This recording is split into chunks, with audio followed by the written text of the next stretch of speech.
करिए कि किस तरह अहमद मसूद यानी पंशीर के शेर का आह्वान आज सड़कों में नजर आया, चाहे वो अफगानिस्तान हो, लंदन हो या फिर वॉशिंगटन हो। लेकिन सबसे पहले शुरुआत करूंगी उस बड़ी खबर के साथ जिसने आज पंशीर में तस्वीर बदल दी है। जी हां, बीती रात बड़ी खबर आपको बता रही हूं, बीती रात किस तरह से हमला हुआ तालिबानी ठिकानों पर पंशीर में और कैसे 24 घंटे के अंदर युद्ध की तस्वीर बदल गई है। पंशीर में तालिबानी ठिकानों पर हमला हुआ और इस हमले में न सिर्फ तालिबानी आतंकी बल्कि पाकिस्तानी सेना के जवान भी मारे गए हैं, क्योंकि वो कंधे से कंधा मिलाकर तालिबान के साथ लड़ रहे थे पंशीर के खिलाफ। तो वो तस्वीरें आपको दिखाऊंगी। आपको सबसे पहले बताती हूं कि बीती रात हुआ क्या है, क्योंकि किस तरह से 24 घंटे के अंदर युद्ध की तस्वीर बदल गई। कैसे ये हालांकि सांकेतिक तस्वीरें हैं, लेकिन जहां पर तालिबानी आतंकी थे उन्हें निशाना बनाकर हवाई बमबारी की गई, हमला किया गया। आपको ग्राफिक्स से बताती हूं कि क्या कुछ हुआ है बीती रात। जरा दिखाइए, ये सांकेतिक विजुअल्स के बाद ग्राफिक्स दिखाइए कि क्या कुछ हुआ है बीती रात। किस तरह से तालिबानी ठिकानों पर सबसे बड़ा हमला हुआ, बमबारी हुई और उस बमबारी के साथ साथ वो सारे ठिकाने जिनमें तालिबानी आतंकी थे उनको ध्वस्त कर दिया गया। जल्दी जल्दी चलाइए इसे। तालिबान पर यह रहस्यमय हमला था, क्योंकि ये एयर स्ट्राइक किसने की ये किसी को नहीं पता है।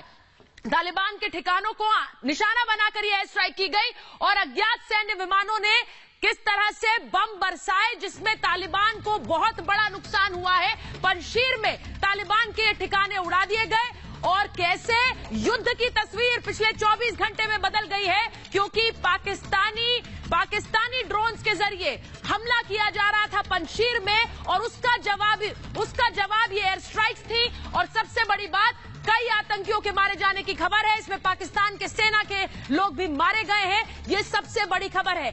लेकिन सबसे बड़ी बात, ये रहस्यमय हमला, आखिर ये हमला किया किसने, ये बॉम्ब किसने बरसाए, ये एयर स्ट्राइक तालिबान के खिलाफ पंशीर की मदद में किसने की, ये सबसे बड़ी खबर है। और मैं वो आपको बताती हूं कि किस तरह से पंशीर का मददगार कौन है। जी हां, सबसे पहले मैं आपको बात बताती हूं कि पंशीर का मददगार यानी कि एयर स्ट्राइक किसने की होगी। तजिकिस्तान का नाम आ रहा है, क्योंकि तजिकिस्तान ने पहले भी मदद की है। पंशीर को हथियार भेजे हैं और अहमद मसूद जो कि खुद तजिक है, और बार बार ये कहा जाता है कि तजिकिस्तान के लड़ाके अहमद मसूद के साथ खड़े हुए हैं। बार बार तालिबान का विरोध किया है तजिकिस्तान ने, पंशीर के पक्ष में खुलकर खड़ा हुआ है तजिकिस्तान। कई अफगानी सैनिक तजिकिस्तान पहुंचे थे जब तालिबान का राज आया अफगानिस्तान में। कई लड़ाकू विमान लेकर तजिकिस्तान ले गए थे और उन्हीं विमानों से हमले की संभावना है। तो ये मददगार कौन हो सकता है पंशीर का, मैं आपको बता रही हूं तजिकिस्तान की बात। अब रूस की बात करते हैं। रूस की ओर से हवाई हमले की संभावना क्यों, कुछ जानकार जताते हैं क्योंकि तजिकिस्तान से हमले में भी रूस की रजामंदी जरूरी है। जी हां, क्योंकि जानकार कहते हैं कि तजिकिस्तान बिना रूस की मंजूरी के ये हमला नहीं करेगा, यानी रूस का भी इसमें साथ है। क्या अफगान संकट को लेकर रूस चिंतित है। रूसी इलाकों में आतंक फैलाए जाने का खतरा पिछले दिनों बदला है और रूस का किस तरह से रुख बदला है पिछले दिनों, तालिबान को लेकर यह रुख बदला है, क्योंकि रूस ने कहा है कि मान्यता को लेकर जल्दबाजी नहीं है। जी हां, तो ये जो पलटा हुआ रुख है इसे लेकर भी कई लोग मानते हैं कि क्या रूस मददगार है पंशीर का। इसके बाद आपको बताती हूं ईरान के बारे में क्या लोग कह रहे हैं। ईरान के बारे में जानकार मानते हैं कि तालिबान पर ईरान ने शुरू से सवाल उठाए थे और ईरान भी मदद दे सकता है, क्योंकि अफगानिस्तान में चुनाव की मांग सबसे पहले ईरान ने की और पंशीर के बचाव में आवाज उठाई। पंशीर पर हमले पर पाकिस्तान को लताड़ा भी है। जी हां, ये ईरान जो कि पाकिस्तान के साथ दोस्ती दिखाता रहा, लेकिन अब अफगानिस्तान में तालिबान के मुद्दे पर पाकिस्तान के खिलाफ है और पाकिस्तान के हमले पर ऐतराज भी जताया है। ईरान की ओर से हवाई हमले हुए होंगे, इसकी जानकार कहते हैं संभावना कम है, क्योंकि ईरान विदेशी हस्तक्षेप पर सवाल उठाता आया है और इसीलिए वो हवाई हमले में मदद करेगा, इसकी संभावना कम नजर आती है। लेकिन इसके साथ जरूर खड़ा हो सकता है, ये बड़ी बात आपको बता रही हूं। लेकिन सबसे बड़ी बात यह है कि इस पूरे हमले पर तालिबान चुप रहा है, तालिबान की चुप्पी रही है और तालिबान कुछ नहीं बोल रहा है। मैं आपको वो भी दिखाती हूं कि कैसे तालिबान की चुप्पी सामने आई है, जो ग्राफिक्स के जरिए, और ये सवाल क्यों उठ रहे हैं। तालिबान की चुप्पी किस तरह से हैरान करती है वो जरा ग्राफिक्स के जरिए दिखाइए, क्योंकि बीती रात ये हमला हुआ है और उसमें तालिबान ने अभी तक कुछ नहीं कहा है। हवाई हमले पर सन्नाटे में है तालिबान। आप देख रहे हैं तालिबान प्रेस कॉन्फ्रेंस कर रहा है, मीडिया से बात कर रहा है, लेकिन कल के हमले पर तालिबान ने अभी तक क्यों कुछ नहीं कहा? झटके के बाद तालिबान ने चुप्पी साध ली है। यानी क्या ये बड़ा हमला था? क्या इस हमले ने तालिबान की पंजशीर में कमर तोड़ दी? पंजशीर पर कब्जे का दावा किया था, उस समय भी तालिबान ने खुलकर बात रखी, गवर्नर हाउस पर कब्जा किया, ये बात भी तालिबान ने मीडिया के जरिए फैलाई और तस्वीरें जारी की। लेकिन ये हमला जो हुआ तालिबान पर, इस पर तालिबान अभी तक चुप क्यों है? और इसीलिए पूछा जा रहा है कि चुप्पी साधी है, क्या गहरी चोट खाकर सन्नाटे में चला गया है तालिबान? अभी तक इस हमले पर तालिबान ने कोई बयान नहीं जारी किया है। मैं बड़ी खबर इस वक्त की आपको बता रही हूं। बड़ी खबर जो आ रही है तालिबान के खिलाफ विरोध प्रदर्शन, मसूद के आह्वान पर कैसे उठ खड़े हुए हैं लोग। जी हां, अहमद मसूद ने कल एक ऑडियो क्लिप जारी की थी और काबुल से लेकर लंदन तक और लंदन से लेकर वॉशिंगटन तक किस तरह से प्रदर्शन हो रहे हैं मसूद के आह्वान पर। मसूद ने आह्वान किया और उठ खड़े हुए हैं अफगानिस्तान के लोग और विश्व समुदाय के लोग। ये प्रदर्शन की तस्वीरें अलग अलग जगह से आ रही हैं, तालिबान के खिलाफ खड़े होने की ये तस्वीरें आ रही हैं। मैं एक एक करके आपको तस्वीरें दिखाती हूं। मैं क्यों कह रही हूं कि अहमद मसूद के आह्वान के बाद किस तरह से लोग उठ खड़े हुए हैं। मैं आपको पहली तस्वीर दिखाती हूं। पहली तस्वीर दिखाइए हमारे दर्शकों को, किस तरह से अहमद मसूद के आह्वान के बाद किस तरह से अहमद मसूद ने आह्वान किया और उसके बाद प्रदर्शन की तस्वीरें दिखानी है हमें अंकित। प्रदर्शन की तस्वीरें दिखाते हैं। ये काबुल की तस्वीरें मैं आपको दिखा रही हूं, वहां पर तालिबान के खिलाफ प्रदर्शन की ये तस्वीरें देखिए और महिलाएं सड़कों पर उतरी हैं और ये तालिबान राज के खिलाफ प्रदर्शन कर रही हैं। फुल फ्रेम दिखाइए ये तस्वीरें। मैं एक एक करके आपको 4 तस्वीरें दिखाऊंगी और दिखाऊंगी कि अहमद मसूद की ऑडियो क्लिप, उनके आह्वान का किस कदर असर पड़ा है। ये पहली तस्वीर मैं आपको काबुल से दिखा रही हूं और पाकिस्तान के खिलाफ नारेबाजी, डेथ टू पाकिस्तान के नारे वहां पर लग रहे हैं। पहली तस्वीर है। दूसरी तस्वीर दिखाइए। दूसरी तस्वीर आपको दिखाती हूँ काबुल में डेथ टू पाकिस्तान यानी पाकिस्तान मुर्दाबाद के खिलाफ के नारे लग रहे हैं, पाकिस्तान के खिलाफ नारे लग रहे हैं। काबुल की दूसरी तस्वीर आपको दिखाती हूँ। दूर तक देखिए लोग सड़कों पर हैं और ये तालिबानी नहीं है, ये अफगानिस्तान की आम आवाम है जो तालिबान के खिलाफ विरोध प्रदर्शन कर रही है। फुल फ्रेम दिखाइए ये तस्वीरें, क्योंकि ये तस्वीरें बयां कर रही है किस तरह से मसूद के आह्वान के बाद अफगानिस्तान की आवाम उठ खड़ी हुई है। अब मैं आपको लंदन और वॉशिंगटन की तस्वीरें दिखाती हूँ, वो भी दिखाइए। लंदन की तस्वीरें आपको दिखाती हूं। लंदन और वॉशिंगटन की तस्वीरें, जहां पर अफगानिस्तान में, ये लंदन की तस्वीरें आपके सामने, लंदन की तस्वीरें आपको मैं दिखा रही हूं, जिसमें किस तरह से लंदन में ये प्रदर्शन हो रहा है और अफगानिस्तान में तालिबान राज के खिलाफ ये प्रदर्शन है। ये लंदन की तस्वीरें हैं। अफगानिस्तान की, अब वॉशिंगटन की तस्वीरें आपको दिखाती हूं। वॉशिंगटन की तस्वीरें दिखाइए। वॉशिंगटन की तस्वीरें दिखा रही हूं, वहां पर भी कुछ इसी तरह का प्रदर्शन। ये देखिए तस्वीरें।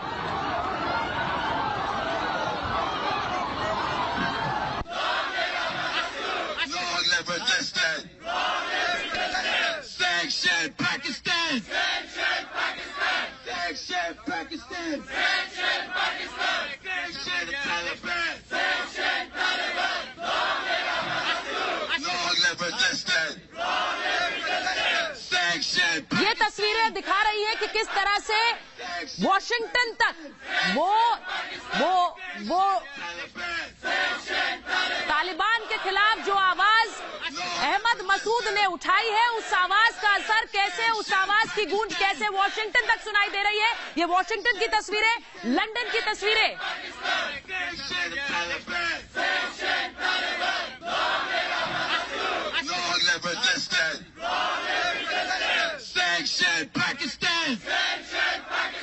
और मैं ये तस्वीरें आपको दिखाऊं, इसी के साथ साथ ये भी आपको बताऊं कि एक बड़ी खबर फहीम दश्ती पर आपको बताने वाली हूं। जी हां, बड़ी खबर आपको फहीम दश्ती पर बताने वाली हूं, यानी कि नॉर्दर्न अलायंस के प्रवक्ता फहीम दश्ती पर बड़ी खबर अपने दर्शकों को बताऊं।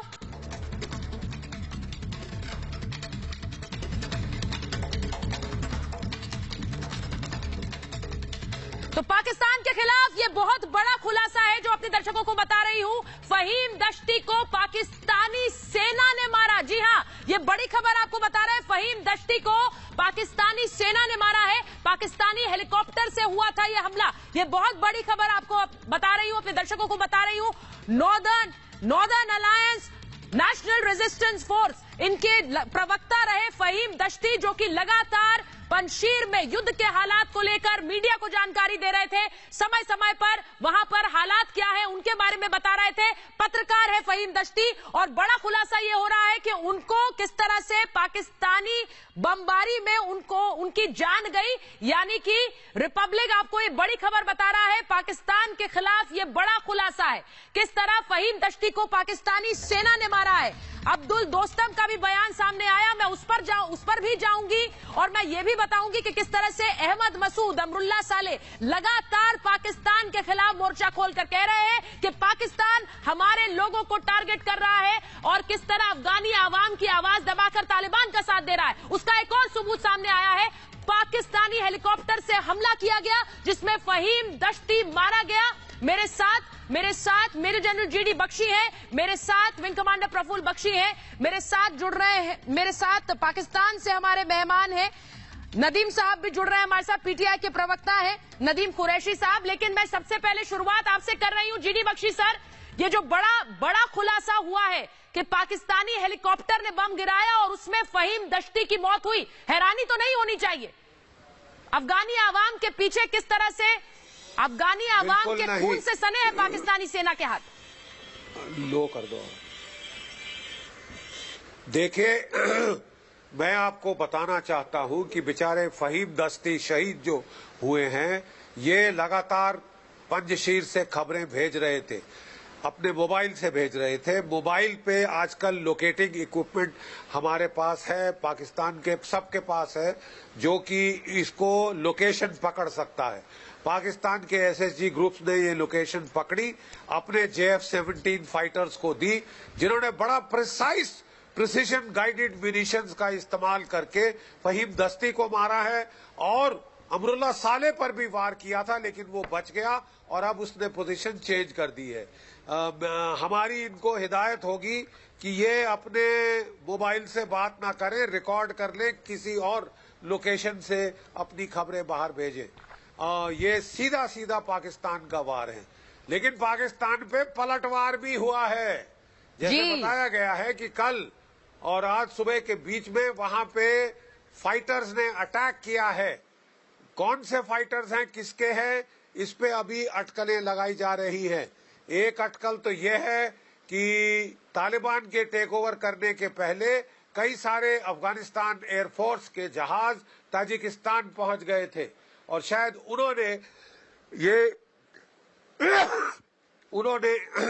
ये पलटवार किया है। जी, इसके अलावा जो आप बता रहे हैं जीडी बख्शी सर, खुलेआम सपोर्ट दे रहा है। जी, जीडी बख्शी सर, आप जो बता रहे हैं फहीम दश्ती, हमारे दर्शक उन्हें किस तरह से जानते हैं, क्योंकि फहीम दश्ती पत्रकार भी रहे, और किस तरह से फहीम दश्ती ने नॉर्दर्न अलायंस की एक एक खबर देश के बाहर, अफगानिस्तान के बाहर लोगों तक पहुंचाई कि कैसे मुट्ठी भर लोग हैं जो लड़ाई लड़ रहे हैं और तालिबान के खिलाफ लड़ाई लड़ रहे हैं, और यही सबसे बड़ी चीज थी, किस तरह निशाना बनाकर फहीम दश्ती मारे गए, और लगातार उनके समर्थन में संदेश आ रहे हैं, फहीम दश्ती के समर्थन में संदेश आ रहे हैं। मैं एक बार नदीम कुरैशी, मैं आपसे पूछूंगी, आपके हाथ अफगानी मासूमों के खून से रंगे हैं नदीम कुरैशी, और मुस्कुराकर आप सुन रहे हैं इस बात को, मुस्कुराहट है आपके चेहरे पर इस बात पर। ये ऐसे ही इल्जाम है जैसे मैं आपसे ये कहूं कि आप अभी प्रोग्राम नहीं कर रही, आप अपने घर बैठ के किचन में अपने फैमिली के लिए जो खाना तैयार कर रही हैं। ये इतना बड़ा झूठ है, सरीहन लोगों की आंखों में धूल झोंकने वाली बात है। पाकिस्तान के प्रधानमंत्री इमरान खान ने कहा था, हम दुनिया का अमन में साथ देंगे। खाना बनाएगी तो उसमें किस तरह सब्जियों की तरह कट जाएंगे आप लोग, उसका अंदाजा नहीं है आपको। पहले भी मेरी बात देखिए, सुनिए नदीम साहब, मैं आपको सिर्फ ये बताना चाहती हूँ कि मैं आपको सिर्फ सिर्फ ये कहना चाहती हूं कि भारतीय सेना जब खाना बनाएगी तो उसमें सब्जियों की तरह काट देगी, और बहुत बहुत बार काटा भी है। मैं उस पर नहीं जाऊंगी क्योंकि आपको ये मजाक लग रहा है, ये मजाक और हंसने का मामला आपके लिए है, लेकिन वहां पर लोगों की जान जा रही है। आप ये बात नहीं मानेंगे कि आपकी सेना वहां पर तालिबान के साथ मिलकर लड़ रही है? ये गलत है क्या? एक तो आप और मैं सेना का हिस्सा नहीं है, लेकिन आपने जो धमकी मुझे दी है, जब वक्त आएगा तो दुनिया देखेगी। अगर 72 सर, मैंने धमकी नहीं दी है, मैंने तो इतिहास याद दिलाया हुए है, तो आपकी मैंने इतिहास याद दिलाया सर, आपको चोट लग गई, बुरा लग गया आपको। अभी मैंने इतिहास याद दिलाया आपको। पाकिस्तान से हमने उनको चाय पिलाई थी, अभिनंदन को भी चाय जो हमने पिलाई थी वो आपको याद होगी। हाँ सर, बिल्कुल याद है, अपने घर में बैठकर चाय पी रहे हैं वो, और बड़े मजे से चाय पी रहे हैं। आप सारे शौक पूरे करने, पाकिस्तान की सेना किससे डरती है? बहुत मजे से अपने घर पर चाय पी रहे हैं। आपको बता दूं, ये सारा झूठ है, ये झूठ है। सर झूठ क्या है? आप लोग नहीं मदद कर रहे तालिबान की? आप तालिबान की मदद कर रहे हैं कि नहीं कर रहे हैं? नहीं, मुझे बताइए, आप मदद कर रहे हैं कि नहीं कर रहे हैं? ये मीडिया कंपेन कर रहे हैं। सर झूठ, पाकिस्तान इस मीडिया कंपेन से नहीं घबराएगा। अरे सर छोड़ दीजिए मीडिया कंप्लेन, आप किससे घबराते किससे नहीं घबराते, मुझे उसमें कोई दिलचस्पी नहीं है। मैं आपसे पूछ रही हूँ, तालिबान की मदद नहीं कर रहे हैं आप? हम तालिबान की मदद करेंगे अफगानिस्तान को तरक्की देने में। अरे सर छोड़िए, करेंगे अफगानिस्तान में अमन। वही तो मैं कह रही हूँ, आप तालिबान की मदद कर रहे हैं, आम अफगानियों के खिलाफ खड़े हैं, आप पंशीर के खिलाफ खड़े हैं, आप बम बरसाते हैं, वहां पर ड्रोन भेजते हैं, और फिर आप ये मासूम सा चेहरा लेकर आ जाते हैं। आपको लगता है कि मासूमियत आपकी मासूमियत के पीछे का जो छलावा है वो सबको पता है। देखिए ना, ये अच्छा, अब झूठ बोलने वाले शख्स के लिए सबसे बड़ी आम बात ये होती है कि वो शोर बचाता है, एक सेकंड की सुनता नहीं। मैं आपको बता रहा हूँ, ये झूठ है। पाकिस्तान अमन का पैगंबर है। पाकिस्तान ने 20 साल खुद दहशतगर्दी बर्दाश्त की है, अभी आप भी बर्दाश्त कर रहे हैं ना। देखिए आप जीडी बख्शी सर, ये शांति के शांति के मैं खाम खा अब अफगानिस्तान ये शांति का संदेश लेकर आए, शांति दूत है ये। आपने इतना सब क्यों उठाया हुआ है? जीडी बख्शी सर, मैं अभी आ सकता हूँ? जी सर आइए। हेलो सर बोलिए। अगर इनकी थोड़ी आवाज, इनका सांस फूल गया हो तो मैं आपको जरा बताऊं असलियत। जनाबे आली, आपके मेजर जनरल आदिल रहमानी का नाम सुना है आपने? नहीं सुना होगा। वो आपके एसएसजी ग्रुप के कमांडर हैं। वो पंशीर के माउथ पे वहां से लड़ाई कंट्रोल कर रहे हैं। आपकी पहले 2 एसएसजी बटालियन थी, अब तीसरी वहां पहुंच गई है। वहां एनएलआई की कमांडो बटालियन पहुंच चुकी है।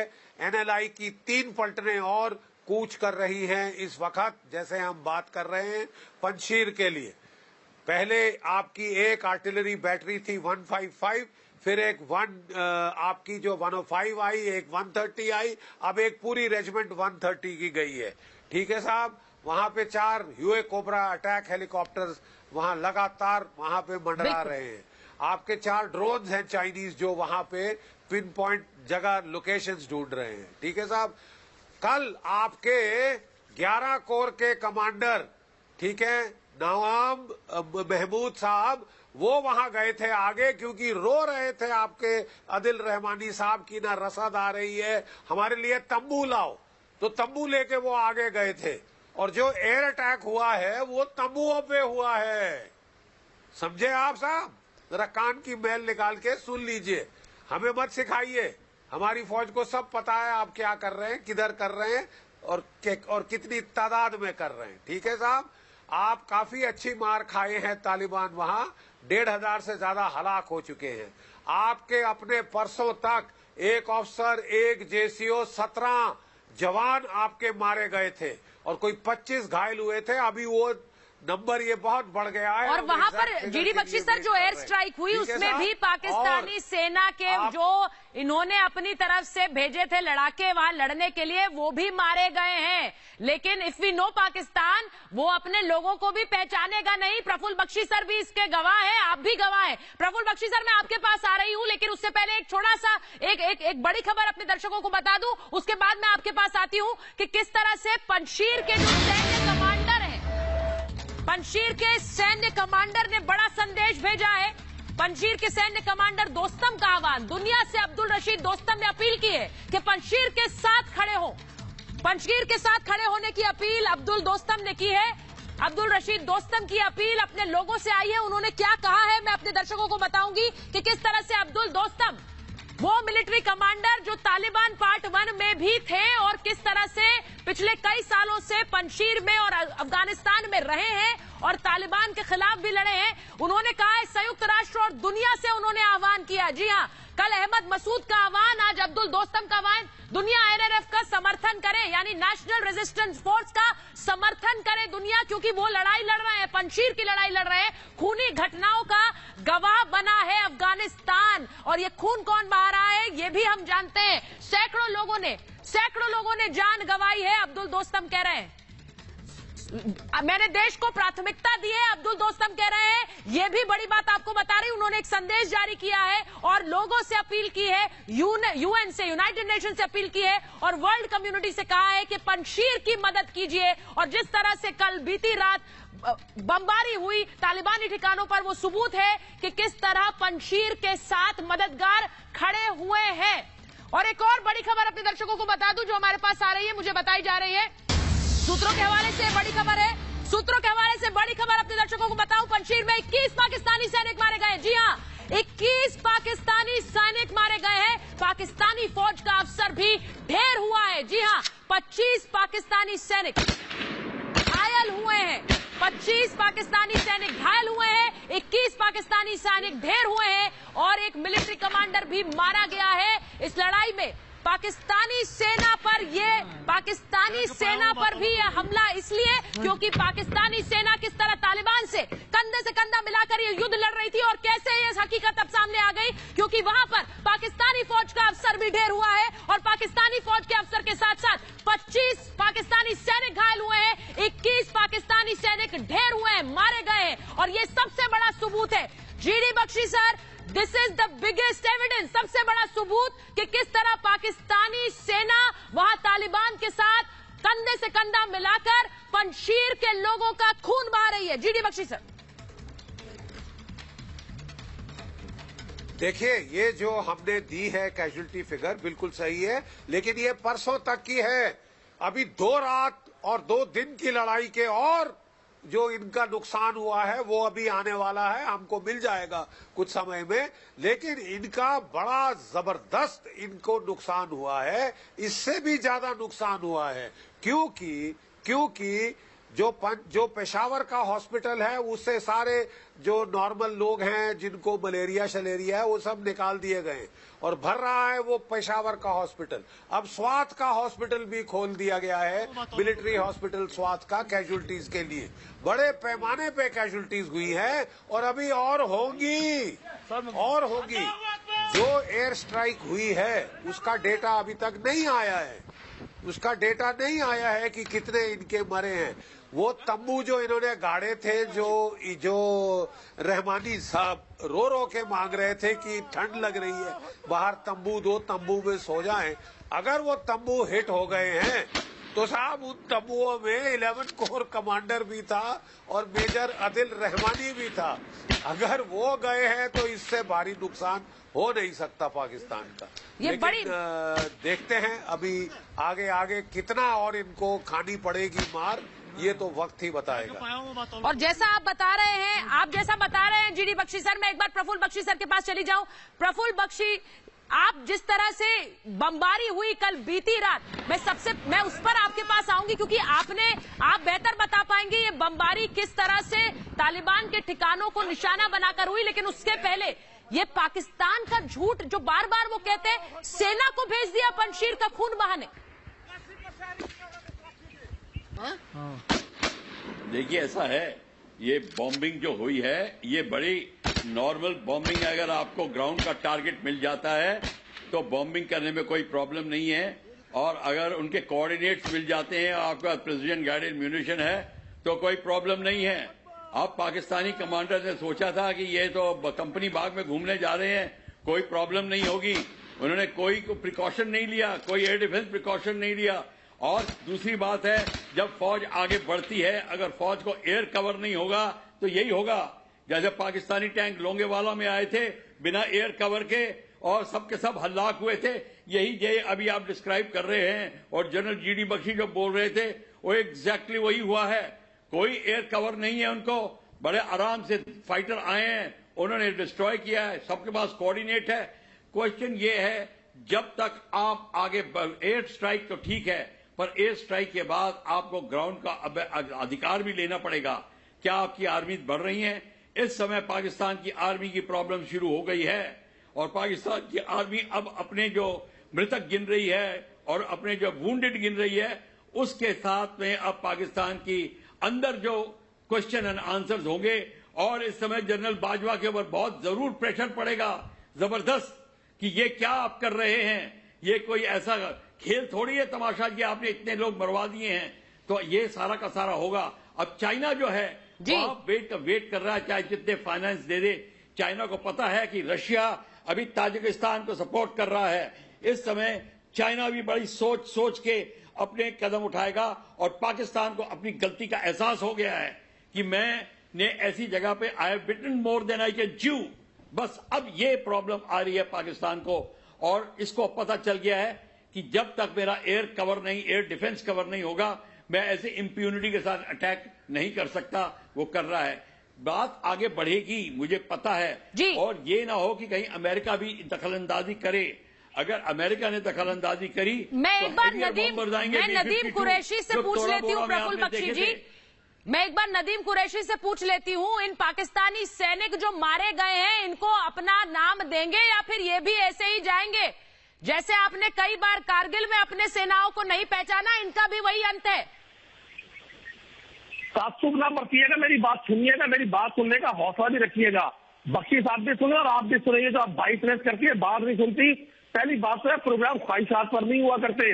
पाकिस्तानी सेना, पाकिस्तानी अफवाज आपके हवास पर इतनी सवार हो गई है और बिलखुसूस जनरल बख्शी, लगता है मुझे इनकी तबीयत ठीक नहीं है, इनको पहले किसी डॉक्टर से इलाज करवाना चाहिए। लोगों को अपने जेल पर सवार करके आप दुनिया को क्या पैगाम दे रहे हैं?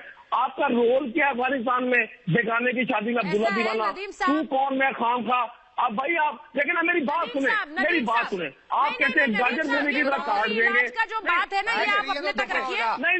The world community knows who needs medical treatment, sir.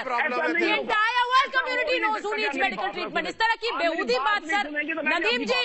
Nadeem जी, मैं अभी भी जी कर बात कर रही हूँ, सर। मैं अभी भी जी करके बात कर रही हूँ, क्योंकि आपसे मैंने सीधा सवाल पूछा। आपने कारगिल में अपने सैनिकों की लाशों को पहचानने से मना कर दिया, ये सच्चाई है। चेक करा ले। जगह मेरी बात सुने ना, अब बात तो सुने ना जी। नहीं, क्यों सुनूं मैं आपकी बात? क्यों सुनूं मैं आपकी बात? कोई तथ्य कहेंगे तो मैं सुनूं आपकी बात। दलील से। अच्छा, मैं आपकी तकलीफ महसूस कर रहा हूँ, मैं आप सब लोगों की अजियत महसूस कर रहा हूँ, मैं आपका गुस्सा महसूस कर रहा हूँ। आपके जो 62 कैंप वहां बनाए गए, इंडिया ने बनाए जो 62 कैंप और अरबों रुपए की फंडिंग की, ये सारा प्रेशर आप बिल्ड कर रही है पाकिस्तान पे लोगों का ट्रैक चेंज करने के लिए। मैं आपकी तकलीफ समझ रहा हूँ, लेकिन ऐसा नहीं होगा। आज अफगानिस्तान अगर आगे बढ़ रहा है, अफगानिस्तान में अमन कायम है। आज यूएस के सेक्रेटरी ऑफ स्टेट कतर आए हुए हैं, आप उनसे पूछे वो क्यों आए हुए हैं? पूरी दुनिया की नदीम साहब, भारत का इन्वेस्टमेंट, भारत के मिलिट्री कैंप, भारत ने जो कुछ भी इन्वेस्टमेंट अफगानिस्तान में किया है, भारत तो चू भी नहीं कर रहा है उसके बारे में ना। भारत एक बार बोल रहा है, लेकिन पाकिस्तान के लोग गला फाड़ फाड़ कर भारत की बात कर रहे हैं। ऐसा क्यों है सर? आपको अपना इंटरेस्ट देखिए ना सर। कौन चूक रहा है, कौन सीख रहा है, कौन गला फाड़ रहा है? नहीं, मैं कौन तू खामखा तो आप लग रहे हैं, मैं कौन तू खामखा तो आप लग रहे हैं सर। ये हमें क्यों बता रहे हैं? जीडी बख्शी सर, मैं एक बार आ रही हूँ। जीडी बख्शी सर, मैं गलत कह रही हूँ क्या? बिल्कुल। देखिए, ये जो हमारे पाकिस्तानी तर्जुमान इधर आए हैं, मैं आपसे कहना चाहता हूं, आप सबसे पहले तहजीब ना भूलिए। आपके पास कोई फैक्ट्स हैं, आप पेश करिए। हम आपको फैक्ट्स दे रहे हैं। आप पर्सनल गाली गलौज से दूर रहिए, ठीक है साहब? पर्सनल गाली गलौज मत करिए, सेहत की बात मत करिए। आप जरूरत से ज्यादा मोटे हैं, आपको बीपी की प्रॉब्लम है, आप जाके चेक कराइए, ठीक है साहब? और मैं आपको बोल रहा हूं, आप फैक्ट्स पेश करिए। हम फैक्ट्स पेश कर रहे हैं, आपके पास फैक्ट्स हैं, फैक्ट्स हमको दीजिए। मैं आपको सारे फैक्ट्स दे रहा हूं जो पाकिस्तान से ही निकले। समझ रहे हैं साहब? आप ही के लोग बता रहे हैं, वही पब्लिक डोमेन में डाल रहे हैं। जरा अपना मोबाइल चेक कर लीजिए आप। आप बगैर पढ़े बगैर रिसर्च किए आते हैं और यहाँ समझते हैं कि चीख चिल्लाने से काम चल जाएगा। इस चैनल पे नहीं चलेगा साहब, इंडियन चैनल्स पे नहीं चलेगा, आपको फैक्ट्स पेश करने पड़ेंगे। मैंने आपको बताया कि पाकिस्तान ने इंटरवेंशन शुरू किया था 2 SSG बटालियंस के साथ, और इसके साथ इस ग्रुप के साथ major general Adil Rahmani in charge थे। ये लगातार बढ़ते जा रहा है क्योंकि इनको कोई कामयाबी नहीं मिली। पिटे ये भी, पहले तालिबान ने कोशिश करी, ब्लडी नोज मिला। फिर उन्होंने जनरल बाजवा साहब से रिक्वेस्ट किया कि अगर आप हमको ये जो अफगानिस्तान के वाइस प्रेसिडेंट अमरुल्लाह साले का सर दिला दे, हम आपकी कश्मीर में मदद करेंगे। ये हमारे पास फैक्चुअल इनपुट है। उसके पश्चात 2 SSG बटालियन भेजी गई, वो भी फेल हो गई। अब तीसरी भेजी गई है NSG जो नॉर्दर्न लाइट इन्फेंट्री की कमांडो। सर मुझे बुरा इस बात का लगता है, और मैंने यही सवाल इसलिए इनसे पूछा जीडी बख्शी सर कि आपने जवान तो भेज दिए अपनी सेना के, लेकिन वो जो ढेर हुए हैं उनको ये अपना मानेंगे कि नहीं, क्योंकि इनकी ये फितरत रही है। कारगिल में यही इन्होंने किया, लेकिन उनका अंतिम संस्कार भारत ने किया, और किस तरह से अपन पूरी परंपरा को ध्यान में रखते हुए किया, ये भारत ने किया। इसीलिए समय समय पर इतिहास की डोज देना इन्हें बहुत जरूरी है। बड़ी खबर अपने दर्शकों को बताती हूँ, और नदीम साहब आप भी सुनिएगा, आपके लिए भी है बड़ी खबर। अपने दर्शकों को बता दूं कि तालिबान के कब्जे से मुक्त हुआ है अंद्राब। फिर से अंद्राब पर NRF का कब्जा हुआ है। जी हाँ, नेशनल रेजिस्टेंस फोर्स ने अंद्राब पर कब्जा कर लिया है। पंजशीर के कई इलाके भी मुक्त हुए हैं। NRF ने अंद्राब पर कब्जा किया है। कल किस तरह से पंजशीर पर कब्जे का दावा किया था तालिबान ने, और NRF का कहना है कि पंजशीर और अंद्राब पर अब कब्जा कर लिया है। एक बार फिर से NRF ने कब्जा कर लिया है, यानी कि अभी पिक्चर बाकी है और ये युद्ध भी जारी है। बार बार ये कहना कि तालिबान ने कब्जा कर लिया पंजशीर पर, उन दावों को किस तरह से ढेर कर रहा है पंजशीर के लड़ाके। सोचिए कि मुश्किल परिस्थितियों में लगातार इस युद्ध को लड़ रहे हैं। एक और बड़ी खबर मैं आपको बता रही हूं, और वो बड़ी खबर जुड़ी हुई है रूस और भारत से। जी हाँ, बड़ी खबर अपने दर्शकों को बता रही हूं। कल दिल्ली दौरे पर है रूस के NSA डोभाल से मिलेंगे निकोलाई पेत्रुशेव। जी हाँ, रूस के NSA निकोलाई पेत्रुशेव कल भारत आ रहे हैं, और भारत रूस में NSA लेवल की वार्ता होनी है। ये बड़ी खबर अपने दर्शकों को बता रही हूं। अजीत डोभाल से मिलेंगे निकोलाई पेत्रुशेव, यानी कि रूस के NSA है, नेशनल सिक्योरिटी एडवाइजर है, और अब अफगानिस्तान पर भारत और रूस के बीच ये मंथन कितना अहम हो गया है मैं ये भी आपको बताती हूं, क्योंकि कल ये अहम बैठक होनी है जब रूस के NSA भारत आएंगे, और किस तरह से अफगान संकट को लेकर रूस और भारत साथ है। रूसी NSA डोभाल से मुलाकात करेंगे। ये मुलाकात कल होनी है, 8 सितंबर को दिल्ली में मुलाकात होनी है। ये मुलाकात दोनों NSAs के बीच होगी, यानी अजीत डोभाल और पेत्रुशेव के बीच। अफगान संकट से कैसे निपटना है और दोनों देश किस तरह से साथ मिलकर अफगान संकट पर काम कर सकते हैं, इसे लेकर ये कल बैठक है। रूस और भारत क्या साझा रणनीति बनाएंगे। आपको पता है कि ब्रिक्स के भी दोनों देश सदस्य हैं, ब्रिक्स बैठक भी होनी है। उससे पहले रूस और भारत के बीच NSA लेवल की ये बातचीत है, ये बैठक है। 2 दिन के दौरे पर रूस के NSA आ रहे हैं, और सोचिए ये कितनी अहम बैठक होगी। इस वक्त मौजूदा समय में रूस और भारत के NSA के बीच ये बैठक अफगान संकट को लेकर अफगानिस्तान पर क्या साझा रणनीति बनाएंगे भारत और रूस, क्योंकि इन दोनों देशों का स्टैंड अफगानिस्तान और तालिबान पर बेहद अहम होगा। और ये साथ आते हैं तो तालिबान और अफगानिस्तान के साथ कैसे डील करना है उसे लेकर एक अहम रणनीति बन सकती है। मेरे पास महाभारत में इतना ही समय था। बहुत बहुत धन्यवाद आप सभी का।